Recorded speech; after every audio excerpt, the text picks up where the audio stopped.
పరిశుద్ధ గ్రంథము నుండి పాత నిబంధన గ్రంథము నిర్గమకాండము 33వ అధ్యాయము.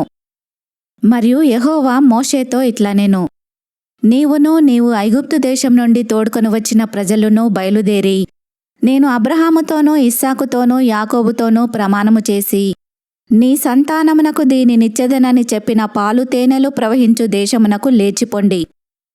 నేను నీకు ముందుగా దూతను పంపి కనానీయులను, అమోరీయులను, హిత్తీయులను, పెరిజ్జీయులను, హివ్వీయులను, యెబూసీయులను వెళ్ళగొట్టెదను.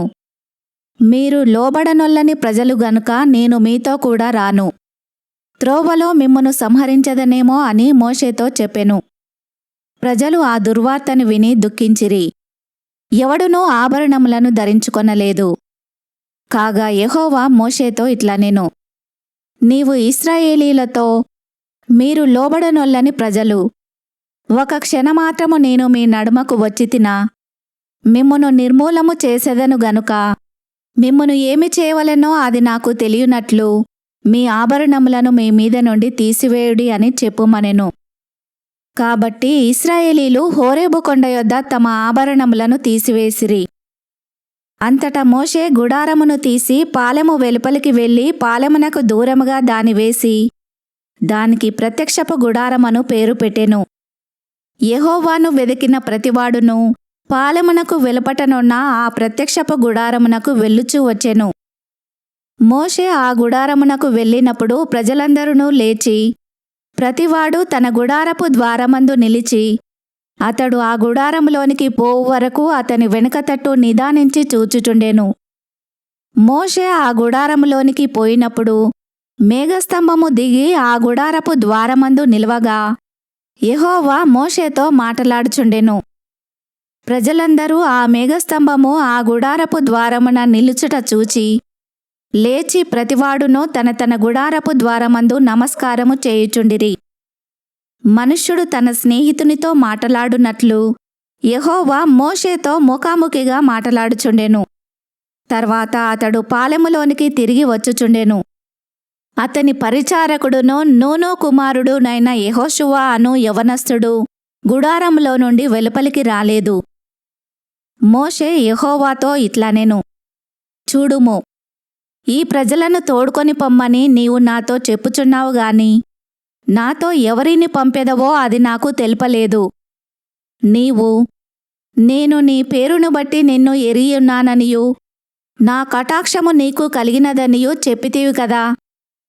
కాబట్టి నీ కటాక్షము నా ఎడల కలిగిన ఎడల నీ కటాక్షము నా ఎడల కలుగునట్లుగా దయచేసి నీ మార్గమును నాకు తెలుపుము.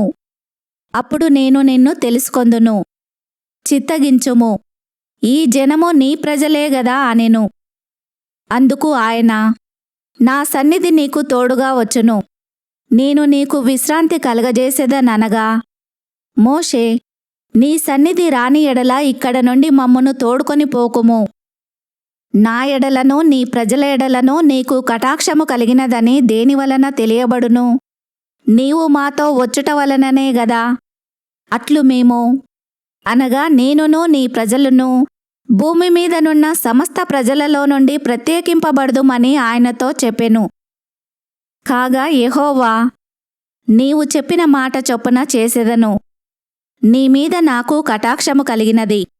నీ పేరును బట్టి నిన్ను ఎరుగుదునని మోషేతో చెప్పగా అతడు, దయచేసి నీ మహిమను నాకు చూపుమనగా ఆయన, నా మంచితనమంతయు నీ ఎదుట కనుపరుచెదను. యెహోవా అను నామమును నీ ఎదుట ప్రకటించెదను. నేను కరుణించువాని కరుణించెదను, ఎవనియందు కనికరపడెదనో వానియందు కనికరపడెదననెను. మరియు ఆయన, నీవు నా ముఖమును చూడజాలవు, ఏ నరుడునూ నన్ను చూచి బ్రతకడనెను.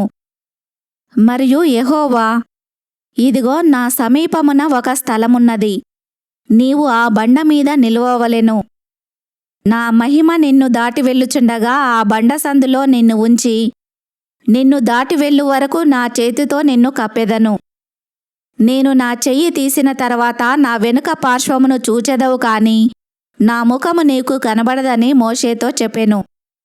ఈ వాక్యమును విన్న మిమ్ములందరినీ దేవుడు దీవించునుగాక. ఆమేన్.